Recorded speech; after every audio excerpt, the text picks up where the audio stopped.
رسوله الكريم اما بعد فاعوذ بالله من الشيطان الرجيم بسم الله الرحمن الرحيم قال الله تعالى في قرآن المجيد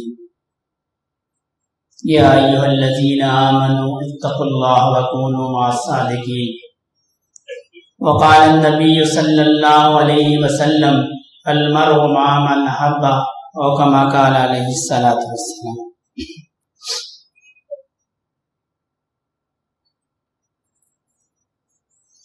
اللہ رب العزت کا شکر اور احسان ہے کہ اس نے ہمیں اپنے حبیب صلی اللہ علیہ وسلم کی امت میں پیدا فرمایا، پھر ایمان کی حالت میں پیدا فرمایا۔ یہ اتنی بڑی نعمت ہے کہ دنیا کی ہر نعمت اس کے آگے حقیر ہے۔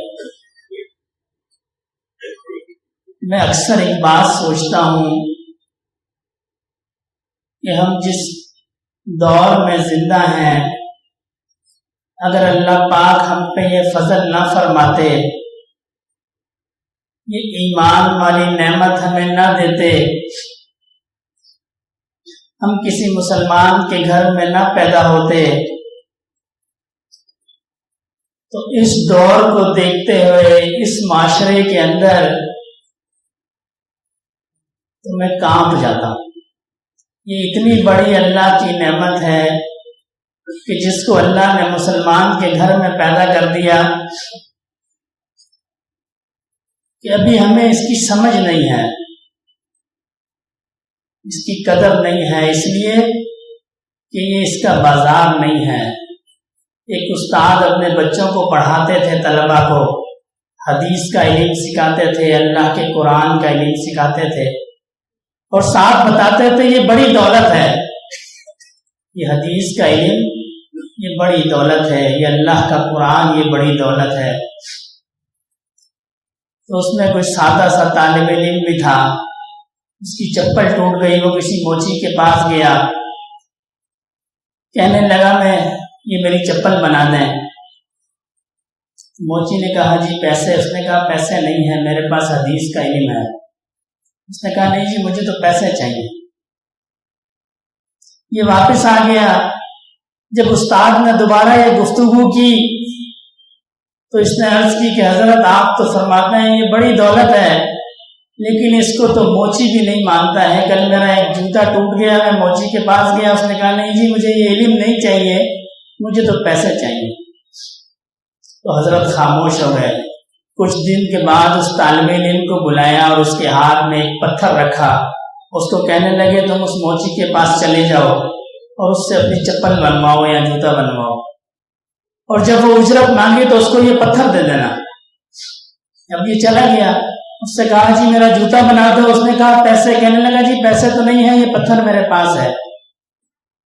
تو اس نے کہا یہ پتھر میرے کسی کام کا نہیں ہے، مجھے تو سکہ رائج الوقت چاہیے، پیسے چاہیے، نوٹ۔ واپس آ کے پھر اس نے اپنے استاد جی کو ایک آیت گزاری سنائی کہ حضرت اس نے یہ پتھر نہیں لیا، وہ کہتا ہے مجھے پیسہ چاہیے۔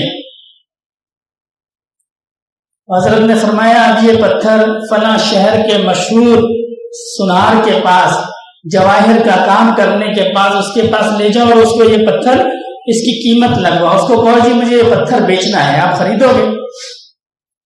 اب طالب علم چلا گیا اس جواہرات کا کام کرنے والے کے پاس، اس سے کہنے لگا جی میں نے پتھر بیچنا ہے، میرے پاس ایک پتھر ہے۔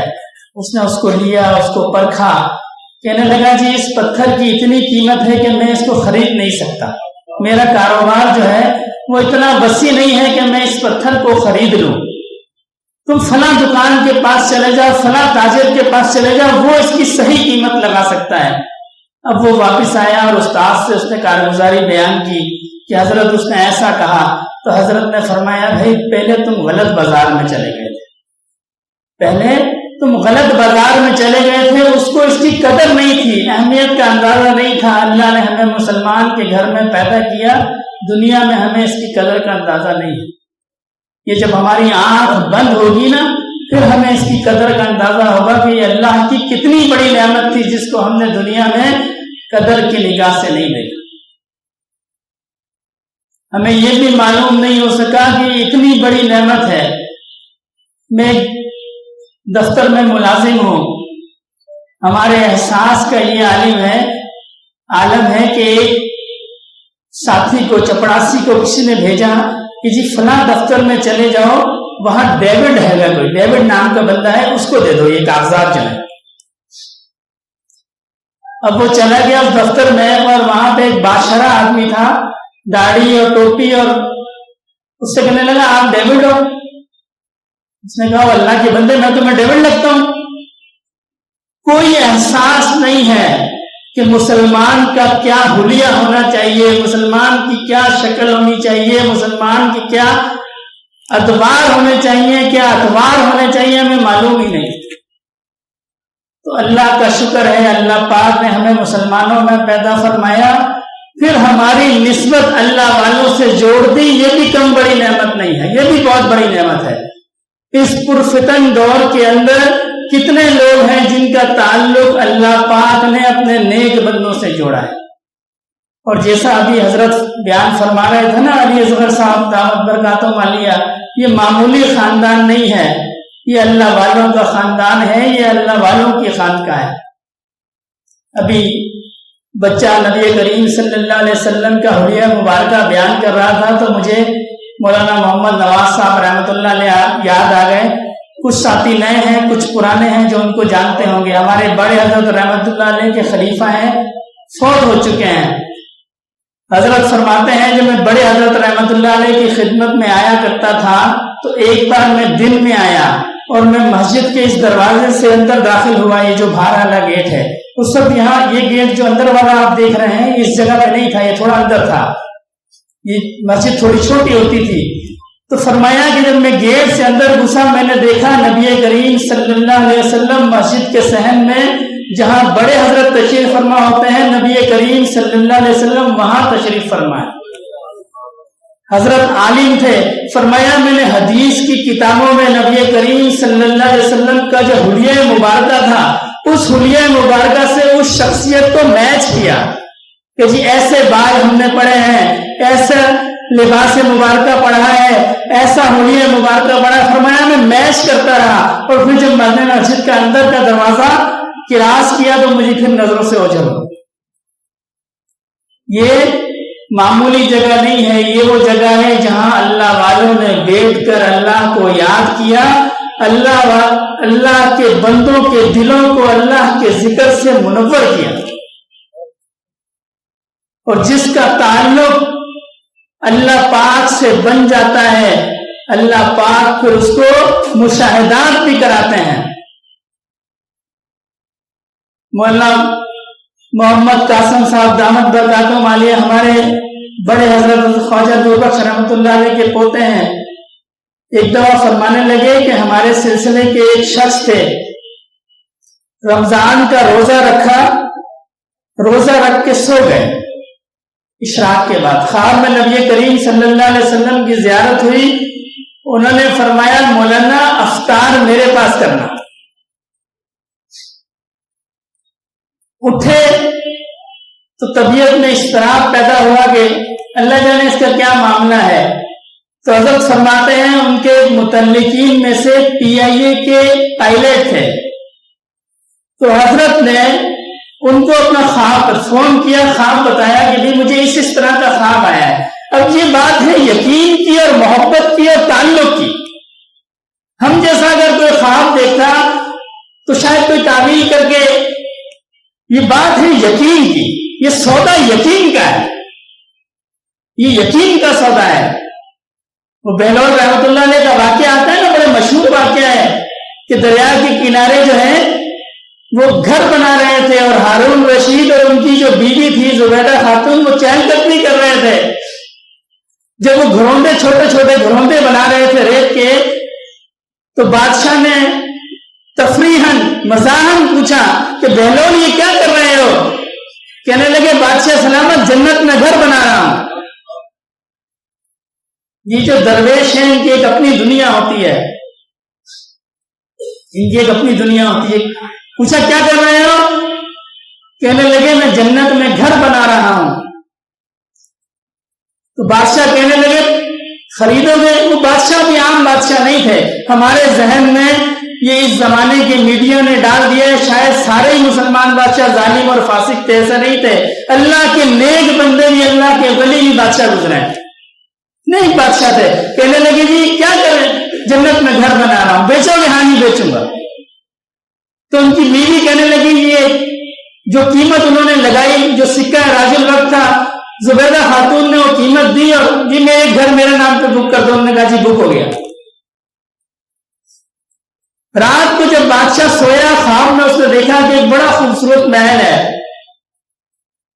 بڑا خوبصورت محل ہے، اور اس کے باہر اس کی بیوی کا نام لکھا ہے زبیدہ خاتون. اس کے دل میں خواہش پیدا ہوئی کہ میں جا کے اس کو دیکھوں. وہ اندر جانے لگا تو فرشتوں نے کہا نہیں یہ تمہارا نہیں ہے. اس نے کہا جی میری بیوی کا ہے.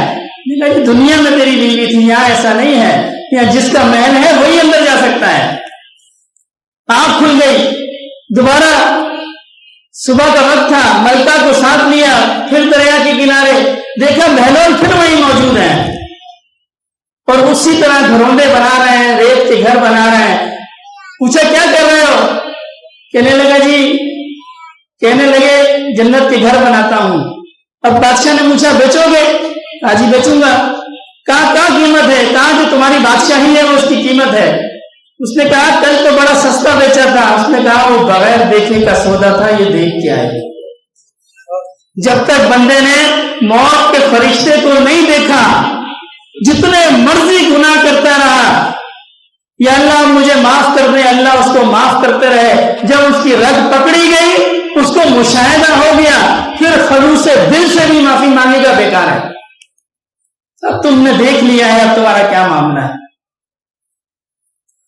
تو وہ بزرگ کہنے لگے میں نے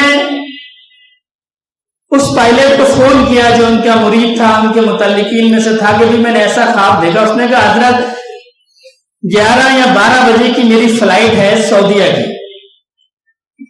تو آپ کو جدہ ایئرپورٹ میں اتار سکتا ہوں. میں چونکہ پائلٹ ہوں لہذا ہمیں اتنی سہولت ہوتی ہے کہ ہم کسی بندے کو اپنے ساتھ لے جا سکتے ہیں، لیکن وہاں پہ اگر سعودیئنس پکڑ لیں گے تو ایئر لائن کو جرمانہ ہوگا، کیونکہ اگر بغیر ویزے پہ کسی کو ساتھ لے جاتے ہیں تو ایئر لائن پہ بھاری جرمانہ پڑتا ہے. تو اس نے کہا جی میں آپ کو ساتھ لے جاؤں گا اور جرمانے کا رسک بھی لے لوں گا، پھر انکوائری ہوگی، نوکری جائے گی، ٹھیک ہے، لیکن میں آپ کو اپنے ساتھ وہاں پہنچا دوں گا، بعد میں جو ہوگی وہ اللہ مالک ہے. تو حضرت جو ہے جنہوں نے خواب دیکھا تھا، یہ واقعہ مجھے حضرت مولانا قاسم صاحب دامت برکاتہ عالیہ نے بیان فرمایا جنہوں نے خواب دیکھا تھا وہ تیار ہوئے ایئرپورٹ پہنچ گئے. تو یہ جو پائلٹ تھا یہ ان کو لے گیا اندر اور کہنے لگا کہ حضرت میں یہاں تک کر سکتا تھا، اب مجھے معلوم نہیں ہے کہ وہاں جا کے جو سعودیہ کے ملکی قوانین ہیں ان کے تحت کیا ہوگا، جرمانہ پڑے گا، آپ ڈیپورٹ ہو جائیں گے، میری جو بھی ہوگا. جہاز اڑ گیا. کہنے لگے وہ فرماتے ہیں کہ جب جہاز وہاں اترا جدہ میں تو وہ ڈک کے ساتھ نہیں لگا، وہ الگ کھڑا ہو گیا. اور ایک گاڑی آئی، اس میں کچھ پولیس والے تھے، کچھ سادہ لباس میں تھے. جب وہ اوپر چڑھی تو یہ کہنے لگے کہ میں نے کہا کہ آج تو بالکل پکڑے گئے. تو کہنے لگے وہ جو صاحب اوپر چڑھے ان کے ہاتھ میں کاغذ تھا اور انہوں نے اونچی آواز میں میرا نام پکارا کہ جی یہ شخص اس جہاز میں موجود ہے. تو انہوں نے کہا جی ہاتھ کھڑا کر دیا میں ہوں. ان کو وہاں سے اٹھایا، گاڑی میں بٹھایا اور فرمایا کہ وہاں سے وہ مدینہ شریف چلے گئے. اور جس وقت میں مسجد نبوی میں داخل ہوا، مغرب کی اذان پہ مؤذن نے کہا اللہ اکبر. یہ ایسا تعلق ہے جس کا تعلق بن جاتا ہے، پھر ایسا نہیں ہے کہ یہ میں اکثر کہا کرتا ہوں ساتھیوں سے، یہ محبت یک طرفہ نہیں ہوتی. اگر کوئی فقیر کی سمجھتا ہے کہ یہ محبت یک طرفہ ہے تو اس کی محبت میں کمی ہے، اس کا کنیکشن نہیں بنا ہے، ورنہ یہ محبت یک طرفہ نہیں ہے، یہ محبت دو طرفہ ہوتی ہے. یہ اصغر صاحب دامت برکاتہ عالیہ یہاں موجود ہیں. ہمارے بڑے حضرت رحمت اللہ علیہ کو جب کلہاڑی لگی، کسی نے کلہاڑی مار دی تھی، بڑے حضرت نماز پڑھا رہے تھے، اثر کی کسی نے کلہاڑی ماری، تو حضرت جو ہے وہ سنجوروں میں تھے. خواب میں دیکھا نبی کریم صلی اللہ علیہ وسلم کے کندھے پہ کسی نے کلہاڑی ماری ہے. اس زمانے میں یہ کمیونیکیشن نہیں ہوتی تھی، یہ موبائل اور اس طرح کا کوئی چکر نہیں ہوتا تھا. تو پھر حضرت تشریف لائے تو معلوم ہوا کہ جی بڑے حضرت رحمۃ اللہ علیہ کو کسی نے کھلاڑی ماری. یہ تعلق کی بات ہے. جب دل کا تعلق مل جاتا ہے پھر موبائل کی ضرورت نہیں رہتی، پھر خبریں ویسے ہی پہنچ جاتی. تعویذ نعمت کے طور پر میں عرض کروں، کوئی بڑائی نہیں ہے، میں کوئی نیک آدمی نہیں ہوں گور، لیکن یہ نسبت کی بات میں بتا رہا ہوں، تعلق کی بات بتا رہا ہوں. یہ نسبت کی بات ہے. میں حضرت صاحب کے ساتھ، اپنے والد صاحب کے ساتھ 2012 میں عمرے پہ گیا، 10 سال ہو گئے میرا خیال. تو وہاں پہ معمول یہ تھا کہ ہم جب نبی کریم صلی اللہ علیہ وسلم کے روزہ اقدس کی زیارت کے لیے جاتے تھے تو وہ جن ساتھیوں کو اللہ نے وہاں کی توفیق دی ہے وہ جانتے ہیں، اور جن کو اللہ نے وہاں جانے کی توفیق نہیں دی، اللہ پاک ہر مسلمان کو وہاں جانے کی توفیق عطا فرمائے. تو وہاں معاملہ ایسا تھا کہ جب ہم سامنے سے گزرتے تھے برآمدے کے تو رش بہت زیادہ تھی. تو رش کی وجہ سے وہ بیچ میں ایک کنار لگا دیتے تھے، کنار. اور اکثر یہ ہوتا تھا بلکہ کہ جب بھی وہاں سے ہم آتے تھے تو ایک شرطا کھڑا ہوتا تھا تو وہ حضرت جی کو اشارہ کرتا تھا. حاجی کہتے ہیں وہ سب کو، حاجی اس طرف. تو وہ جو کھڑکی والی طرف ہے، مزار شریف والی طرف، حضرت صاحب کو اس طرف سے ہاتھ پکڑے کر دیتا تھا اور مجھے وہ اس طرف سے کر دیتا تھا دوسری طرف. اب وہ دیوار پہ چونکہ وہ کنار جو تھی وہ تھوڑی اونچی تھی، اس سے روزے کی طرف نظر نہیں پڑتی تھی.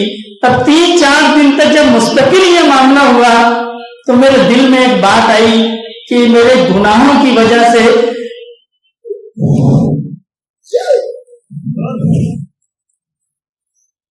میرے گناہ مجھے نبی کریم صلی اللہ علیہ وسلم کے قریب نہیں جانے دیتے. تو زیارت کے بعد ہم ہوٹل آ گئے، حساب بھی میں بھی لیٹ گئے. سوئے میں نے خواب دیکھا کہ وہ جو برآمدہ ہے وہ بالکل خالی ہے اور وہاں میں اکیلا ہوں بس، اور کوئی بھی نہیں ہے. اور جب میں جیسے ہی روزہ رسول کی طرف آتا ہوں تو مجھے کسی کہنے والے نے کہا کہ یہ انتظامی مسئلے کی رش کی وجہ سے آپ ادھر سے جاتے تھے، ایسا معاملہ نہیں ہے. اور اس کے بعد خدا کی شان ہے کہ میں جتنی دفعہ بھی گیا حضرت صاحب کے ساتھ وہ شرطا مجھے پکڑتا تھا اور روزے کی طرف سے کر دیتا تھا. اللہ نے کیا معاملہ. جب بندے کا تعلق صحیح ہو، اس کی نسبت اللہ والوں سے ہو تو اس کی برکت سے اللہ پاک دکھاتے ہیں. یہ دنیاوی تعلق نہیں ہے کہ ہاتھ میں ہاتھ بھی دے دیا ہے اور پھر پتہ بھی نہیں ہے جی میں نے کس کے ہاتھ میں دیا ہے. ہمارے سلسلے کے ایک بزرگ ہیں، عالم ہیں، بڑے حضرت رحمۃ اللہ علیہ کی خدمت میں حاضر ہوئے، بیعت کی.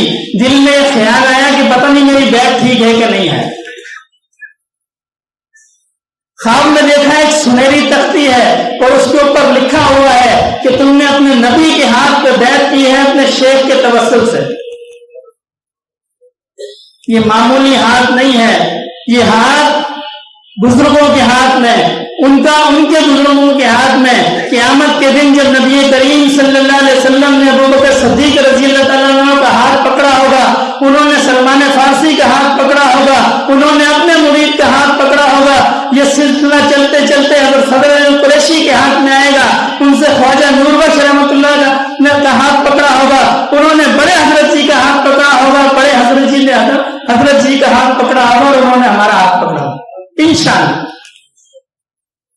لیکن یہ اس وقت ہے جب ہمارا تعلق ٹھیک ہو.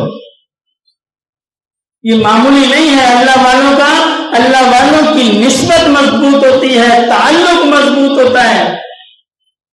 شیخ ذوالنین مصری رحمۃ اللہ علیہ جب فوت ہوئے 70 اللہ والوں کو نبی کریم صلی اللہ علیہ وسلم کی زیارت ہوئی اس رات. کسی نے عرض کی کہ حضرت آپ یہاں تشریف لائے؟ فرمایا ہاں میں ذوالنون کے جنازے میں آیا ہوں. اور جب آپ فوت ہوئے آپ کے ماتھے پہ کسی نے لکھ دیا کہ یہ اللہ کے عشق میں مرا ہے، اس کو اللہ کی تلوار نے قتل کیا ہے. یہ نسبت معمولی نہیں ہے. ہمارے دادا جی رحمت اللہ علیہ فرمایا کرتے تھے کہ جب میں دعا کے لیے ہاتھ اٹھاتا ہوں تو حضرت ابوبکر صدیق رضی اللہ عنہ تشریف لاتے ہیں، میری دعا کو سنتے ہیں اور پھر فرماتے ہیں میں نبی کریم صلی اللہ علیہ وسلم کی خدمت میں اس دعا کو پیش کرتا ہوں۔ یہ سارا تعلق کی بات ہے، یہ ساری محبت کی بات ہے۔ بڑے ہم نے بزرگوں کے قصے سنتے ہیں، پرانے بزرگوں کے، ایسا نہیں ہے کہ اللہ نے اس نعمت کو آج کے لیے ختم کر دیا، یہ آج بھی یہ نعمت موجود۔ امام بصیری کا قصہ سب ساتھیوں نے سنا ہوگا، بیمار تھے، دنیا والوں کے قصے لکھتے تھے، پھر جب اللہ سے لو لگائی، اللہ سے تعلق پیدا ہوا، نبی کریم صلی اللہ علیہ وسلم سے محبت محسوس ہوئی، آپ کی شان میں ایک غزل لکھی، ایک نظم لکھی۔ رات میں نبی کریم صلی اللہ علیہ وسلم کی زیارت ہوئی، پوچھا کیا ہوا؟ عرض کی کہ یا رسول اللہ دنیا نے مجھے چھوڑ دیا، میرے ایک سائڈ مفلوج ہو گئی، میں بادشاہوں کے کام کا نہیں رہا۔ اور جب بندہ بادشاہوں کے کام کا نہیں رہتا، دنیا والوں کے کام کا نہیں رہتا، وہ اللہ کے در پہ جاتا ہے، اللہ پھر بھی اسے نہیں کہتے کہ اب تم کام کے نہیں رہے تو میرے پاس آ گئے، اللہ فرماتے ہیں تو آج بھی میرے لیے کام کا ہے۔ رسول اللہ نے پوچھا کیا ہوا؟ عرض کیا رسول اللہ میں دنیا کے کام کا نہیں رہا، میری ایک سائڈ پہ فالج ہو گیا، تو رسول اللہ صلی اللہ علیہ وسلم نے اپنی چادر اتاری اور امام بصیری کے کندھوں پہ دے دی۔ صبح جب اٹھے تو وہ چادر مبارکہ آپ کے کندھوں پہ موجود تھی اور آپ کا پورا جسم ٹھیک تھا۔ یہ ہم قصیدہ بردہ شریف سنتے ہیں نا، اس پورے قصیدے کے اندر چادر کا ذکر نہیں ہے، یہ وہ چادر ہے جو رسول اللہ نے ان کو پہنائی تھی۔ یہ تعلق ہے، جب بندے کا تعلق بن جاتا ہے پھر وہاں سے بھی جواب آتا ہے۔ یہ ممکن نہیں ہے، یہ دنیا کی محبت نہیں ہے کہ بندہ محبوب کو پکارتا رہے پکارتا رہے پکارتا رہے، یہ اللہ کی محبت ہے، یہ اللہ کے حبیب کی محبت ہے۔ شیخ احمد رفاعی رحمۃ اللہ علیہ نبی کریم صلی اللہ علیہ وسلم کی خدمت میں حاضر ہوئے روضہ رسول پہ، عرض کی یا رسول اللہ جب میں اپنے مقام پہ تھا میں آپ پہ درود پڑھا کرتا تھا، میری روح آپ کے آستانے پہ حاضری دیتی تھی، آپ کے روزے پہ حاضری دیتی تھی، آج میں آپ کے سامنے حاضر ہوا ہوں، اپنے دست اقدس کو باہر نکالیے میں اس کو بوسہ دوں۔ شیخ زکریا رحمۃ اللہ نے لکھا ہے کہ روزہ رسول سے دست اقدس باہر آیا، حضرت نے بوسہ دیا اور بے ہوش ہو گئے۔ یہ ایسی آگ ہے، یہ ایک طرفہ نہیں ہے، یہ بندے کا تعلق درست ہو جائے، اللہ والوں سے محبت ہو جائے، یہ نسبت قائم ہو جائے۔ جب نسبت قائم ہو جاتی ہے تو پھر ہر طرح کے مشاہدات ہوتے ہیں۔ ایک بزرگ کا میں پڑھ رہا تھا، نام میرے ذہن سے نکل گیا، کسی دریا میں سمندر میں یا دریا میں سفر کر رہے تھے، طوفان آ گیا، بھمر بن گیا، حضرت خضر علیہ السلام ظاہر ہوئے، عرض کی کہ اپنا ہاتھ میرے ہاتھ میں ڈال دیں، آپ ہاتھ پکڑائیں میں آپ کو ساحل پہ چھوڑ دیتا ہوں۔ کہنے لگے یہ ہاتھ میں نے اپنے شیخ کے ہاتھ میں دے دیا، مجھے شرم آتی ہے میں اس ہاتھ کو آپ کے ہاتھ میں دوں۔ اللہ پاک نے ان کے شیخ کی صورت میں وہ آئے، ہاتھ پکڑا اور باہر نکال دیا۔ جب تک تعلق ٹھیک نہیں ہوگا نفع نہیں ہوگا۔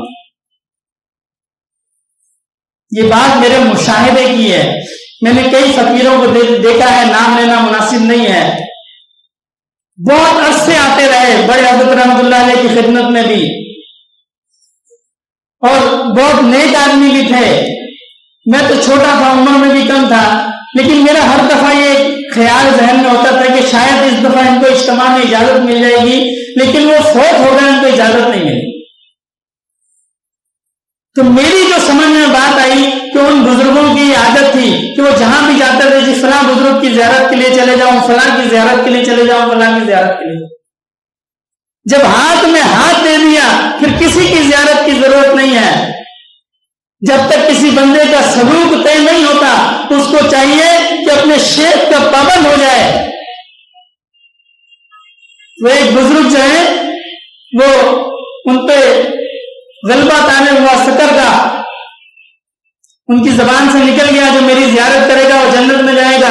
مرید اس خیال سے باہر بازار میں لے آئے کہ جی لوگ دیکھیں گے تو نفع ہوگا۔ کسی دوسرے بزرگ کے مرید تھے، انہوں نے دیکھا، انہوں نے دروازے کو بند کر لیا، گھر کے اندر چلے گئے۔ بعد میں اپنے شیخ کے پاس گئے، عرض کی حضرت ایسا ایسا واقعہ تو حضرت نے فرمایا بھائی تم نے جو ہے دروازہ کیوں بند کر لیا, تم بھی زیارت کر لیتے.